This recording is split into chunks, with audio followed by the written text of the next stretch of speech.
Hi guys, this video is going to be my top tips on what to buy for a newborn baby. If you're expecting a baby, I'm going to be sharing all the tips that I've learned from my previous pregnancy, from having had a child before, and in terms of shopping and becoming like a savvier shopper. If you're new to my channel, I'm pregnant with a baby girl. I'm currently 29 weeks pregnant and I have a little boy and he is 19 months old. So I did a video when I was pregnant with him, and I'll leave it linked here, and this video was all the things that we bought for him as a baby boy. Being a first time mum, obviously I had no idea what to get, but now I've got kind of like the experience of having had a child and had a baby on my side, kind of not make the same mistakes that I made with James. I don't think I made too many, I don't think I wasted too much money, but I definitely bought a few things that I will not be buying this time round. My first tip is, if you're buying for a newborn baby, don't buy anything in bulk on first size, newborn size and tiny baby sizes. Not because you're not going to use it, but because they outgrow those sizes so quickly. Even if you have a small baby like I did, my little boy was born quite small. He was born 4 pounds 9, so I wasn't prepared for that, in the sense that I had bought things expecting to have like a 7 or 8 pound baby, and he didn't fit most of the things that I bought him. So when I found out that I was going to have him, I literally only had one afternoon to buy tiny baby and little baby and early baby clothes, which are all under 5 pounds or 5 to 7 pounds. And I literally went crazy in this afternoon. Although he used them, he outgrew these things very quickly. So my advice would be, if you're gonna buy things in bulk, if you're gonna buy lots of, buy from 0 to 3 months upwards, because 0 to 3 months upwards is usually around about 10-12 pounds, and most babies are born below 10 pounds. So you'll still get a lot of wear out of 0 to 3 months clothes. And the same goes for nappies. I wouldn't stock up on size 0 or size 1 nappies. I would definitely stock up on size 2 and possibly size 2, but definitely on size 3 upwards. And that's from our experience.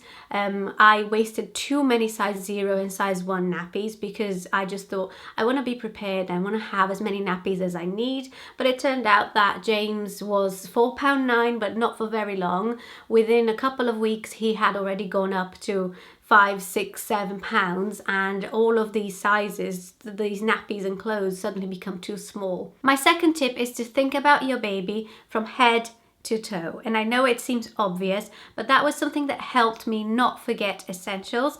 And by head to toe, I mean, think about their head. What will they wear? Hats. And then think about their hair. What will you need?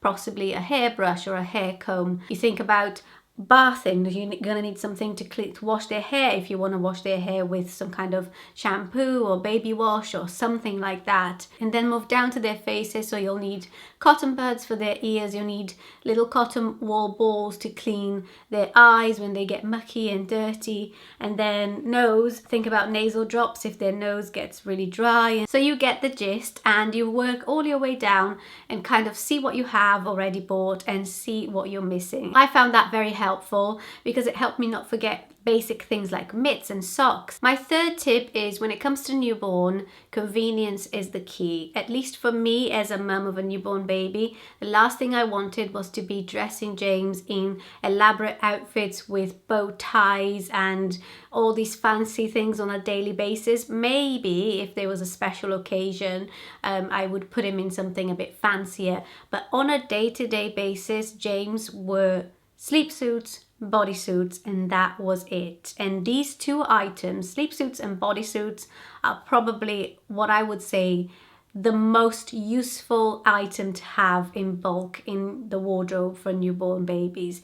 They go through them quite a lot, especially because they get covered in sick and they get covered in wee and poo and all of that stuff. So you've got to constantly change them. I think when James was a newborn, he used to go through sleep suits probably about 3 or 4 a day. Definitely sleep suits and bodysuits. The bodysuits, they come in short sleeve, long sleeve and sleeveless, and it's useful having all 3 of them despite the season that you're in, because sometimes in the house it gets a bit warm and you can put them in short sleeve or sleeveless bodysuits just to get some skin to skin with them, or to not overheat them. But when you're going out, then you might want to put a long sleeve bodysuit and then a sleep suit on top just to keep them nice and warm and cozy. My next tip, which is something that I touched briefly on the previous tip, is to buy according to the season. So if your baby's going to be born in the summer, think about when you're buying clothes that are bigger than newborn, 0 to 3 months, 3 to 6, 6 to 9. Think about what season it will be for that age group that your baby will be in, so that you don't buy the wrong things. You don't want to be buying summery dresses in 6 to 9 months if your baby is born in the summer,